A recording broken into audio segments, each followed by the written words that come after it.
Bonjour, nous sommes le 5 décembre 2023 et nous allons analyser, comme tous les matins, le SP500 E-mini avec le Market Profile. Nous allons commencer par les annonces économiques du jour. Aujourd'hui, c'est une journée PMI.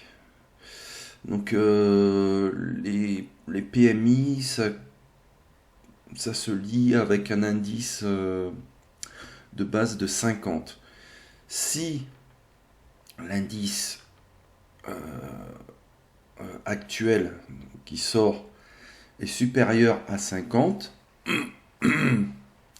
ça montre une expansion de l'industrie. Si, ou des services, s'il est en dessous de 50, en fait, ça démontre une contraction.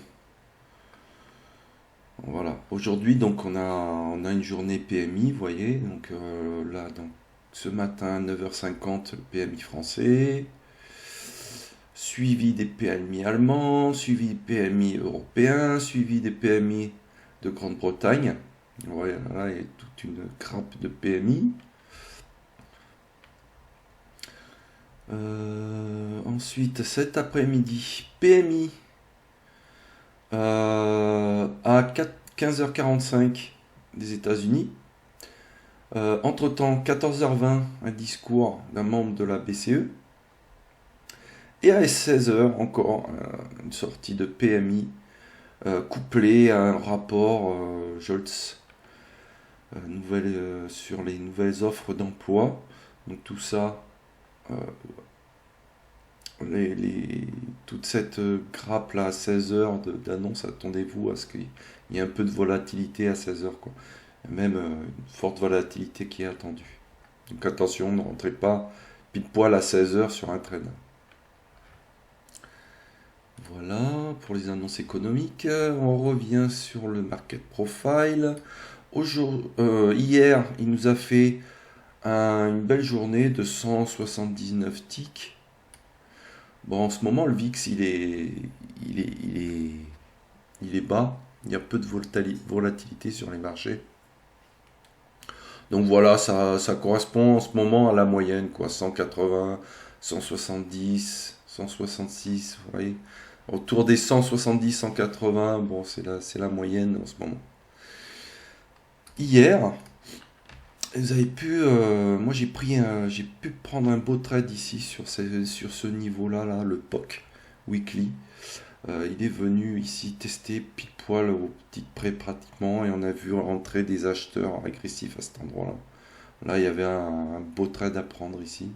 Bon, moi j'ai fait ma journée ici, j'ai attendu tranquillement et puis j'ai pris mon trade ici.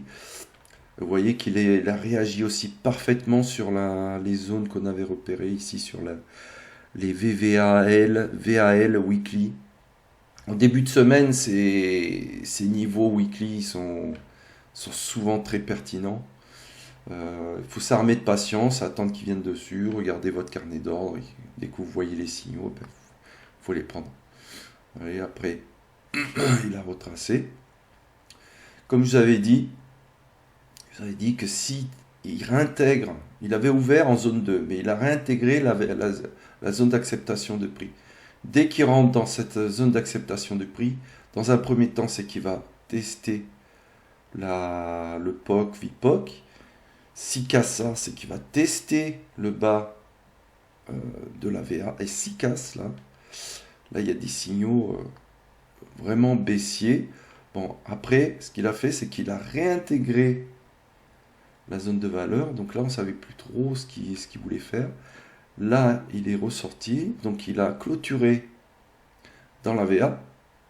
Il a ouvert limite de la VA. Et là, par contre, vous voyez que durant la séance européenne, il est sorti.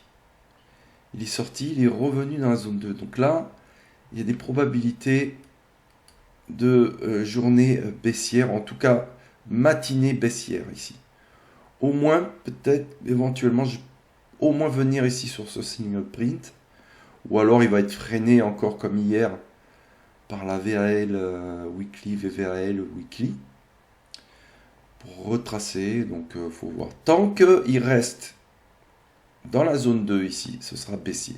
S'il réintègre la zone de valeur, ce sera pour tester éventuellement le côté opposé de la VR.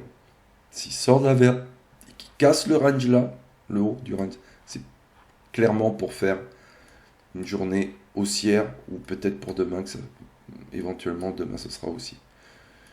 Voilà pour les stratégies d'aujourd'hui.